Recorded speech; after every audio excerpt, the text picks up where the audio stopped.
नमस्कार दोस्तों, मैं रमेश शर्मा जीके भाई रमेश शर्मा चैनल पर आपका स्वागत करता हूं। आज हम इस वीडियो में राजस्थान की कला व संस्कृति के ऊपर चर्चा करेंगे और इसमें लोक देवता का टॉपिक लेंगे और उसके ऊपर चर्चा करेंगे। लोक देवता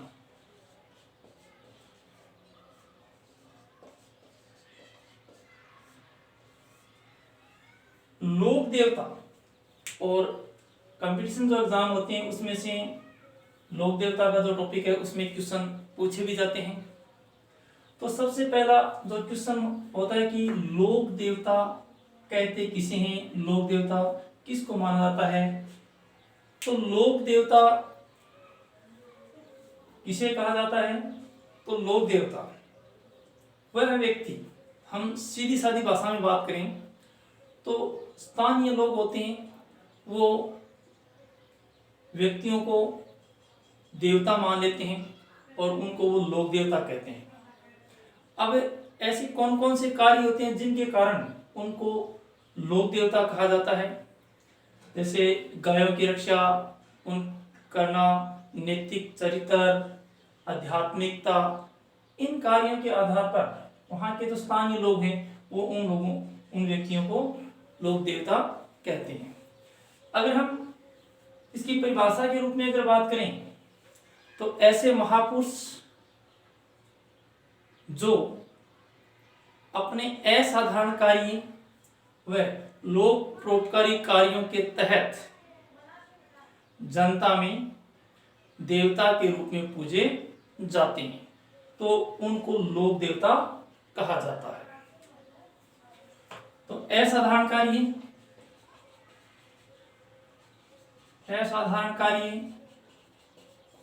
वे नैतिक चरित्र,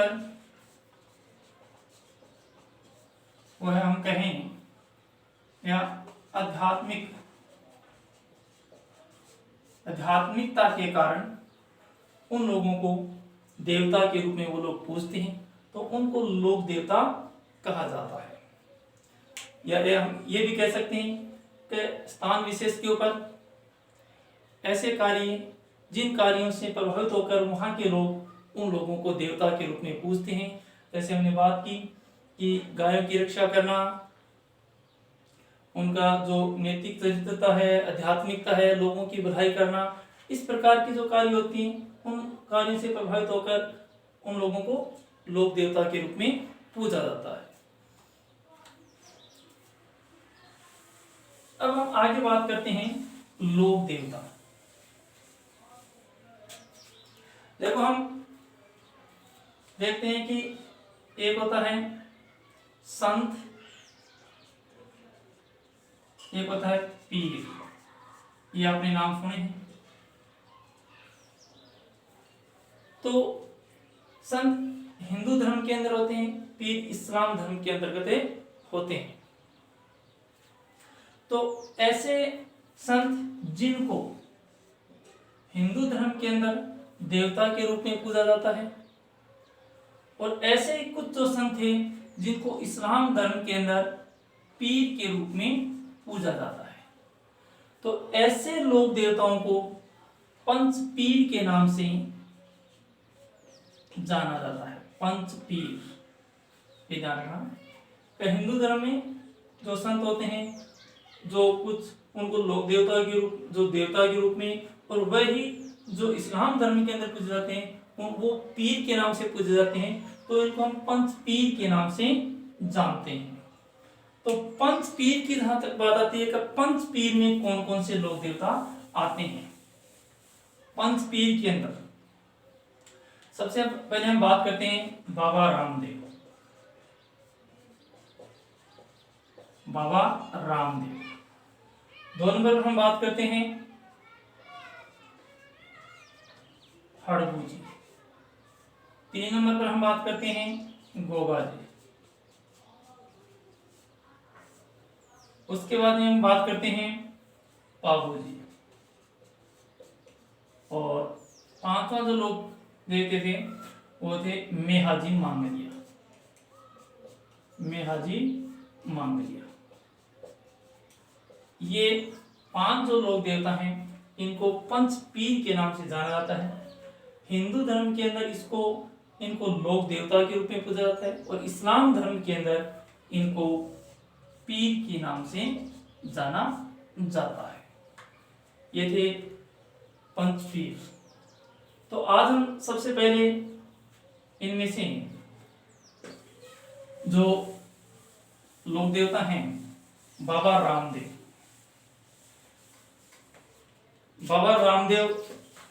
जो लोक देवता हैं उनके बारे में हम चर्चा करेंगे।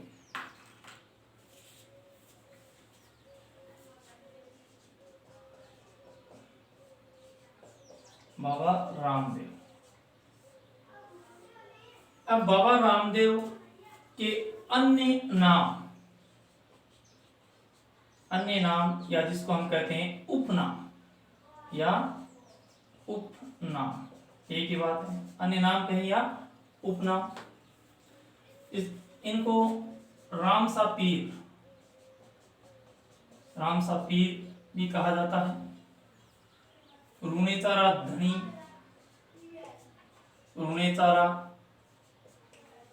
धनी भी कहा जाता है।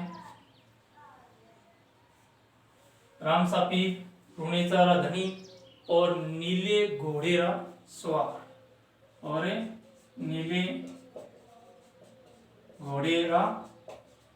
सवार बाबा भी कहा जाता है। रामसा पीर, रुणेचारा धनी और नीले घोड़ा सवार या नीले घोड़ारा बाबा एक ही बात है, क्योंकि इनका जो घोड़ा था वो नीला घोड़ा था रामदेव जी का। तो ये 3 इनके उपनाम हैं बाबा रामदेव जी। तो अब हम इनके परिचय के बारे में पढ़ते हैं, सामान्य परिचय इनका।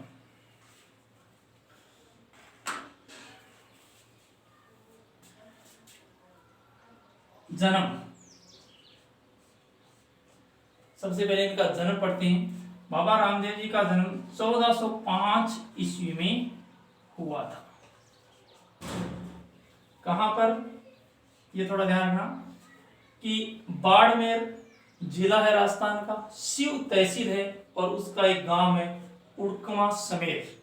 उनके अंदर, उस गांव के अंदर इस बाबा रामदेव जी का जन्म हुआ था 1405 ईस्वी में।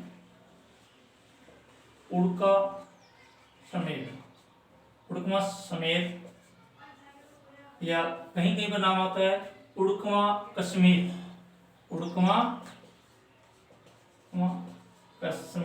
ये भी नाम आता है। ये जिला लगता है बाड़मेर और तहसील है शिव बाड़मेर। इसको हम ऐसे भी कह सकते हैं कि जब उड़कमा बाड़मेर में जब बाढ़ आई थी तो शिव जी उड़कमा समेरे आ गए थे। तो ये उड़कमा समेर के अंदर या उड़कमा कश्मीर के अंदर इनका जन्म हुआ था। बाड़मेर की शिव तहसील है, उस शिव तहसील के अंदर ये आता है। अब बात करते हैं कि कब भाद्रपद शुक्ला दूज को बाबा रामदेव जी का जन्म हुआ था। इसको बाबेरी बीज भी कहा जाता है, क्योंकि गुजराती भाषा में बीज है तो इसका अर्थ होता है दूज, यानी बाबेरी बीज। और इसको अवतार की तिथि भी माना जाता है। अवतार की तिथि भी मानी जाती है, क्योंकि इस दिन बाबा रामदेव जी का जन्म हुआ था। ये था इनकी जन्म और तिथि के बारे में। तो ध्यान रखना 1405 ईस्वी में भाद्रपद शुक्ला दूज को, भाद्रपद पक्ष होता है शुक्ला दूज को, और इसको बाबेरी बीज के नाम से भी जानते हैं, और इसको अवतार की तिथि भी माना जाता है। अब देखो इनके पिता का नाम।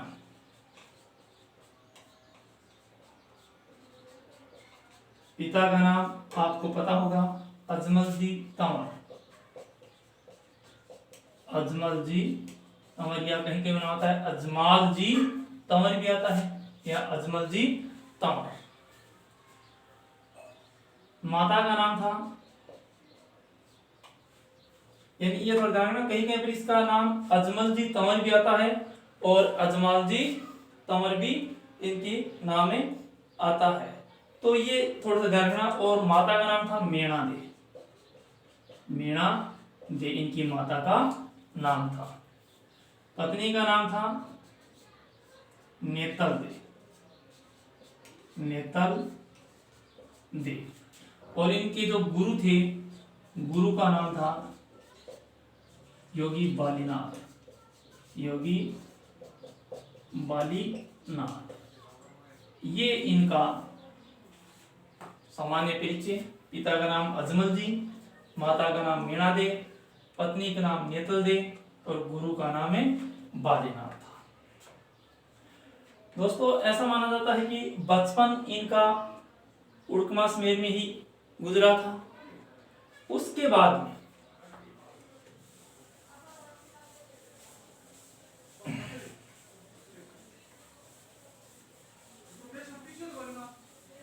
अब देखो रामदेव जी के द्वारा किए गए प्रमुख कार्य कौन कौन से, रामदेव जी द्वारा किए गए कार्य।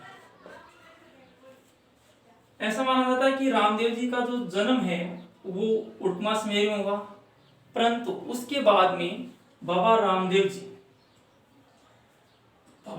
जी वहां से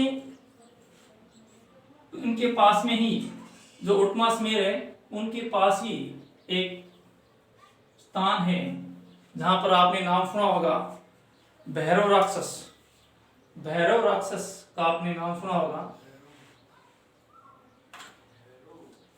भैरव राक्षस उनका वध किया था पोखरण के अंदर, यानी ये बाल्यावस्था में पोखरण आ गए थे। और यहां पर आने के बाद में जिसका यहाँ पर आने के बाद में वो यहाँ पर रह रहे थे, तो यहाँ पर एक तांत्रिक था पोखरण में, तांत्रिक जिसका नाम था भैरव राक्षस। भैरव राक्षस का आपने नाम सुना होगा।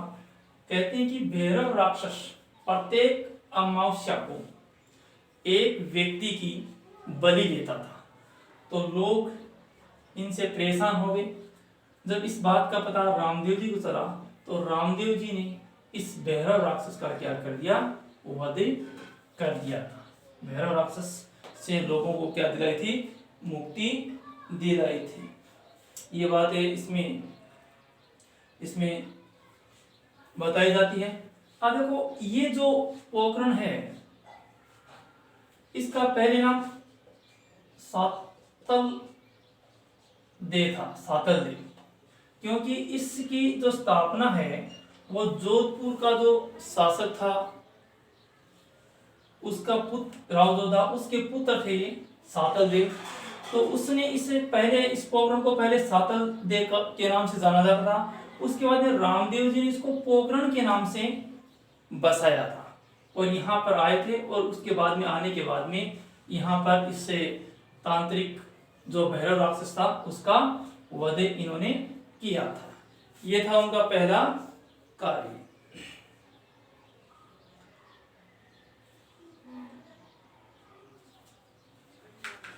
अब उसके बाद में भैरव राक्षस का वध करने के बाद में ये यहाँ पर रहने लगे।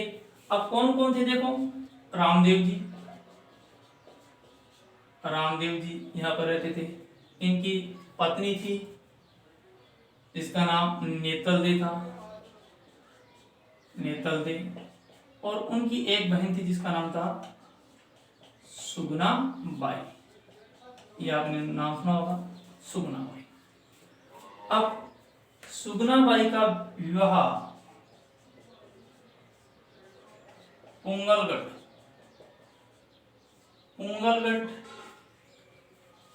में कर दिया गया था।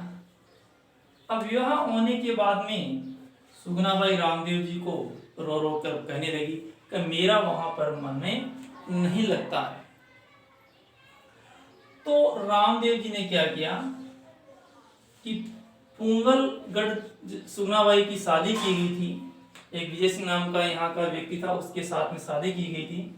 तो सुगनाबाई के कहने पर रामदेव जी ने इस जो पोकरण था,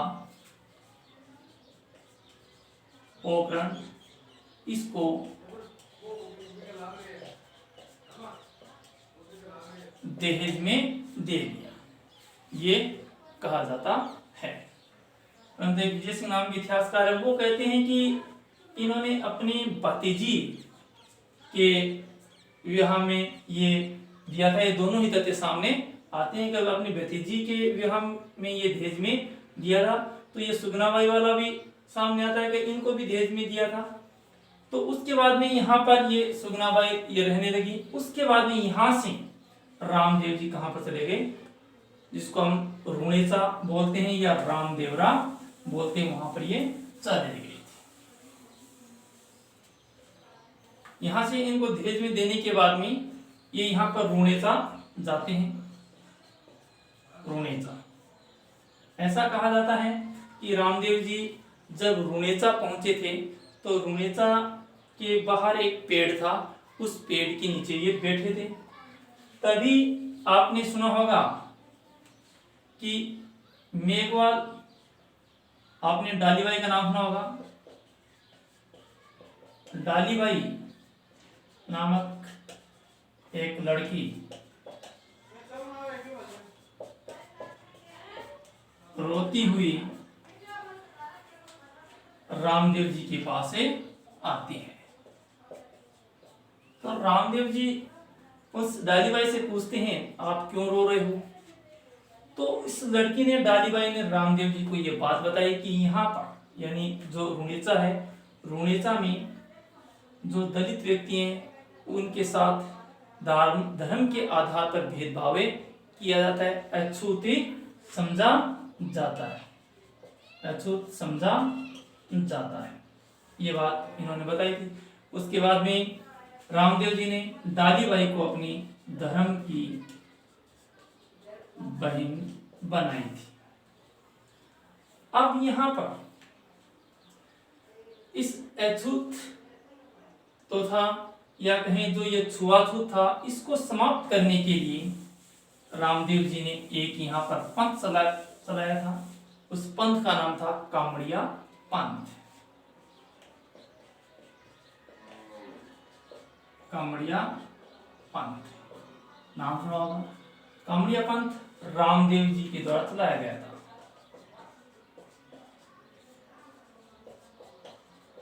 द्वारा चलाया गया था। अब थोड़ा सा ये ध्यान रखना कि रामदेव जी की एक शिष्या थी जिसका नाम था आई माता। आई माता, ये रामदेव जी की शिष्या थी। इसने भी एक पंथ चलाया था जिसका नाम था आई पंथ। आई पंथ, आई माता आपने नाम सुना होगा। इसने भी, ये रामदेव जी की शिष्या थी, इसने भी आई पंथ चलाया था। अब देखो, जो कामड़िया पंथ है ये रामदेव जी के द्वारा चलाया गया था। इसमें जो दलित व्यक्ति थे जिनके साथ धार्मिक आधार पर भेदभाव किया जाता था, जिनको अछूत समझा जाता था, उनको सम्मान दिलाने के लिए इन्होंने कामड़िया पंथ चलाया था। ये इसमें रामदेव जी का मुख्य कार्य वहां पर था। अब देखो, जो कामड़िया पंथ है, आपने 13 ताली नृत्य सुना होगा। कामड़िया पंथ की जो महिलाएं हैं, महिलाएं 13 ताली नृत्य करती हैं। 13 ताली नृत्य, क्योंकि शरीर के ऊपर 13 जो मंजीरे बांधकर वो 13 ताली नृत्य वो किया जाता है। तो ये कामड़िया पंथ की महिलाएं, और जब रामदेव जी का जो मेला लगता है, जो भाद्र पक्ष शुक्ल दूज से एकादशी तक जो मेला लगता है, उसमें ये 13 ताली नृत्य है वो प्रमुख आकर्षण का केंद्र रहता है। तो ये 13 ताली नृत्य कामड़िया पंथ की महिलाओं के द्वारा है वो किए वहां पर किया जाता है ये 13 ताली नृत्य। अब यहाँ पर एक जयसिंह नाम के इतिहासकार हैं, वो कहते हैं कि ये 13 ताली नृत्य इसको इसलिए कहा जाता है कि ये महिलाएं बैठकर नृत्य करती हैं और उसके बाद में बैठे बैठे 13 प्रकार की कलाएं करती हैं, तो इसलिए इसको 13 ताली नृत्य कहा जाता है। ये बात जयसिंह ने कही है, जयसिंह नाम इतिहास उसने ये कही है कि ये जो है कि तो महिलाएं बैठ कर 13 प्रकार की कलाएं करती हैं, इसलिए इसको 13 ताली नृत्य कहा जाता है। परंतु ये माना जाता है कि अधिकतर हम किताबों के अंदर पढ़ते हैं तो ये 13 प्रकार जो शरीर के ऊपर 13 मंजीरें लगाती हैं उसके बाद में नृत्य करती हैं, इसलिए इसको 13 ताली नृत्य कहा जाता है। अब हम आगे देखेंगे इसमें रखिया। रखिया क्या था?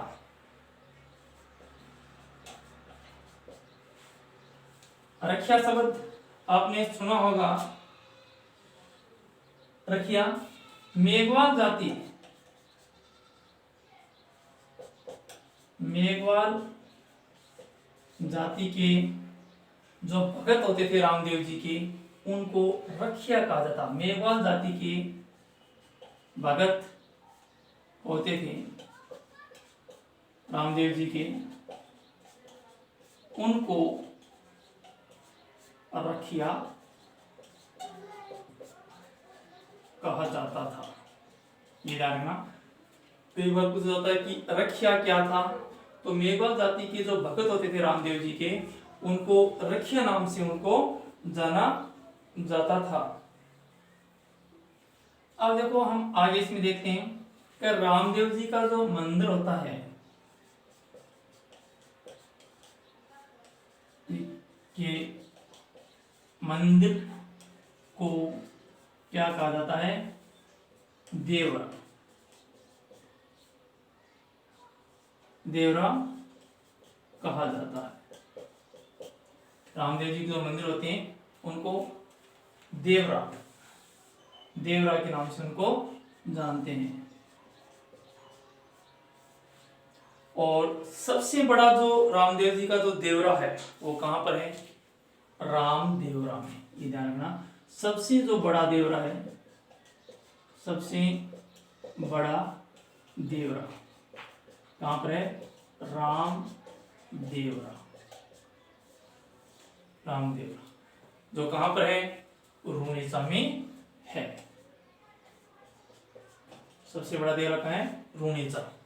ये थोड़ा सा ध्यान है रखना। अगर रामदेव जी की जो भगत जो रखिया मेघवाल जाति के भगत होते हैं, उनको जो रामदेव जी के भगत होते हैं उनको रखिया कहा जाता है। और रामदेव जी के जो मंदिर होते हैं उन मंदिरों को क्या कहा जाता है?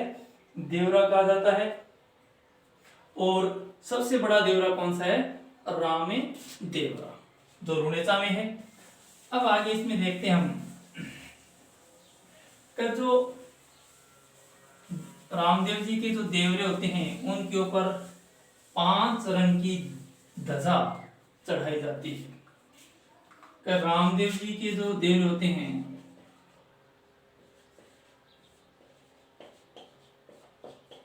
रामदेव जी के देवरों पर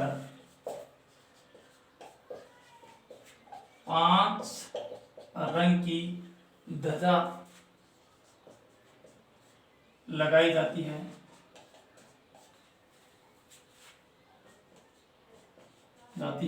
उसे नेजा कहा जाता है।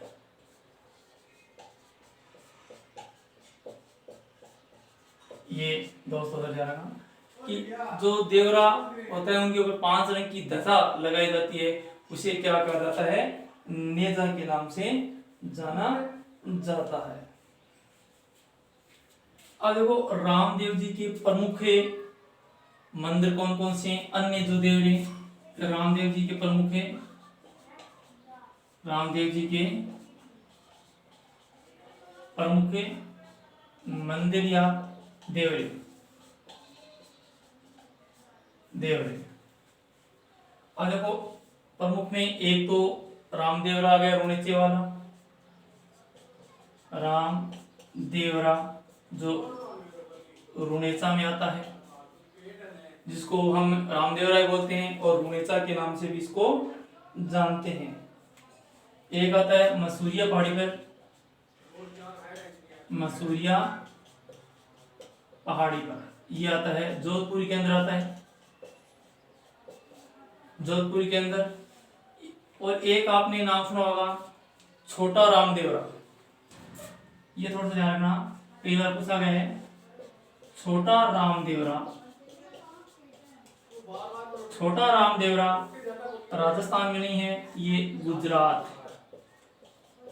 गुजरात में स्थित है ये छोटा रामदेवरा। अब देखो दोस्तों, ये माना जाता है कि जब हम रामदेव जी के जो रुणेचा या रामदेवरा की यात्रा करते हैं तो उसकी शुरुआत कहाँ से मानी जाती है? मंसूरिया पहाड़ी जोधपुर, यहाँ पर एक देवरा है वहां से मानी जाती है, क्योंकि यहाँ पर बाबा रामदेव के जो गुरु थे योगी बालीनाथ, उनकी यहाँ पर समाधि है। तो यहाँ से उस जो रुणेचा है या रामदेव है उनकी शुरुआत यहाँ से, इसकी यात्रा की शुरुआत है मंसूरिया पहाड़ी जोधपुर से मानी जाती है। ये थोड़ा ध्यान रखना का छोटा रामदेवरा कहाँ पर है? ये छोटा रामदेवरा ये गुजरात में स्थित है। ये थोड़ा ध्यान, ये क्वेश्चन पूछा भी गया है। अब देखो यहाँ पर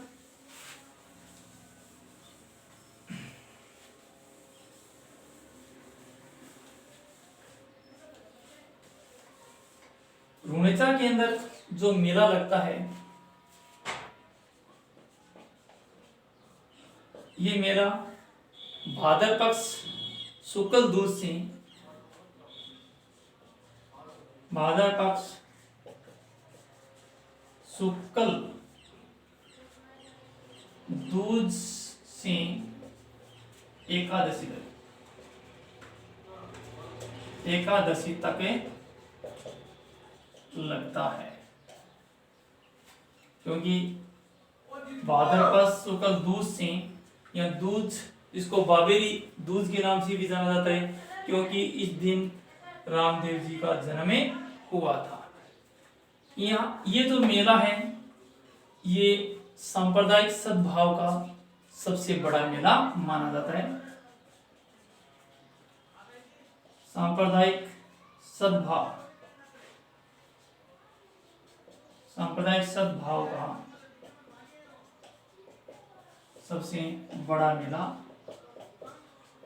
माना जाता है, क्योंकि इस मेले के अंदर हिंदू मुस्लिम सब आते हैं। और इस मेले में राजस्थान, गुजरात, पंजाब, हरियाणा, उत्तर प्रदेश, यहाँ के जो यात्रु हैं वो भी आते हैं। और ये थोड़ा ध्यान रखना कि जो यहाँ पर जो यात्री आते हैं उनको यात्रु कहा जाता है। तो जो इस मेले के अंदर या बाबा रामदेव जी के जो रुणेचा जाते हैं उनको क्या कहा जाता है? यात्रु, यात्रु कहा जाता है। जो यात्री बोलते हम तो उसको क्या कहा जाता है? यात्रु के नाम से जाना जाता है। अब इनके जो प्रमुख भगत अगर हम नाम लेते हैं तो डालीबाई थी, जो प्रमुख भगत हैं इनके प्रमुख भगत आते हैं, उसमें डालीबाई भी, डालीबाई, रत्ना रायका, रत्ना रायका, ये इनके प्रमुख भगत थे। एक थे हरजी बाटी, हरजी बाटी, ये इन रामदेव जी के प्रमुख भगत माने जाते हैं। अब देखो इसमें एक बात थोड़ी सी ध्यान रखना कि रामदेव जी के चमत्कार देखने के लिए मक्का मदीना से 5 पीर आए थे।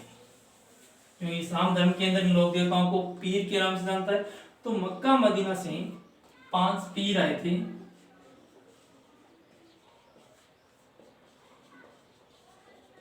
मक्का मदीना से 5 पीर आए थे ये रामदेव जी के चमत्कार देखने के लिए।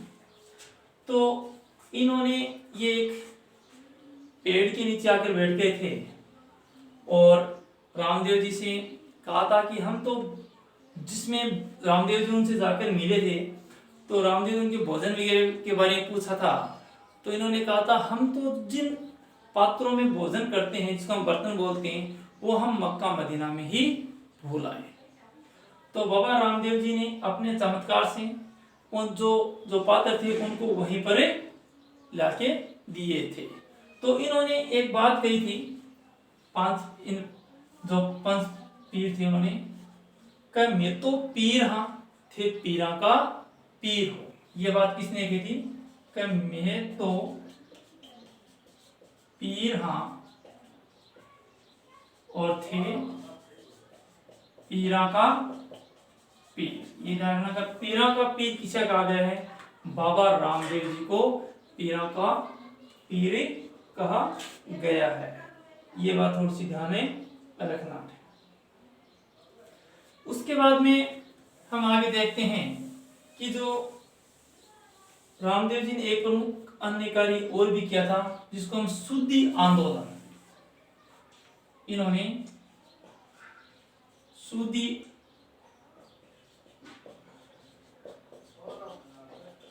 शुद्धि आंदोलन चलाया था। अब शुद्धि आंदोलन क्या था? कि वो हिंदू जिनको जबरन मुसलमान बना दिया गया था, उनको पवित्र करके वापिस हिंदू धर्म में दीक्षित किया था। तो इस प्रकार का कार्य रामदेव जी ने किया था। तो इस कार्य को शुद्धि आंदोलन के नाम से जाना जाता है। ये बाबा रामदेव के प्रमुख कुछ ये कार्य थे यहाँ पर। अब उसके बाद में हम देखते हैं कि बाबा रामदेव जी ने समाधि कब ली थी। तो समाधि देखो,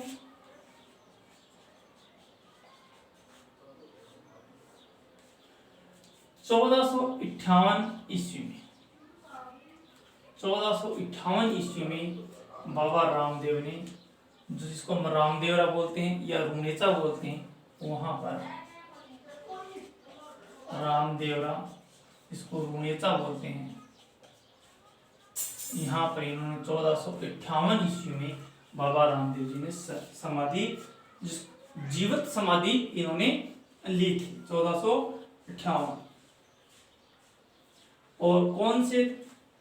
राम